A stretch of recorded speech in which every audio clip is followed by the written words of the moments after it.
રાજકોટ શહેર પોલીસને ગુંડાઓનો ખુલ્લો પડકાર। રાજકોટમાં નશાની હાલતમાં એક શખ્સે પોલીસ સ્ટેશનમાં મચાવી ધમાલ। પ્રદ્યુમનનગર પોલીસ સ્ટેશનમાં બેફામ ગાળો બોલી ધમાલ કરી। અરજીના કામે સાદાન ડોસાને પોલીસે બોલાવ્યો હતો પૂછપરછ માટે।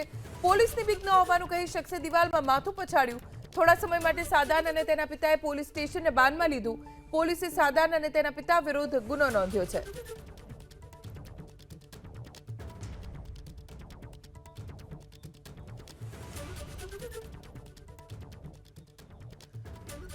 પ્રદ્યુમનનગર પોલીસ સ્ટેશનમાં યુવક પહોંચ્યો અને બેફામ બબાલ કરી। એટલું જ નહીં, પોલીસ સ્ટેશનમાં પોલીસને જ ગાળો આપી। પોલીસની કોઈ બીક ન હોવાનું કહીને આ શખ્સે દિવાલમાં માથા પછાડ્યા। થોડા સમય માટે તો સાદાન અને તેના પિતાએ આખા પોલીસ સ્ટેશનમાં હોબાળો મચાવ્યો। હાલ તો પોલીસે બંનેની સામે ગુનો નોંધ્યો છે અને તપાસ શરૂ કરી છે।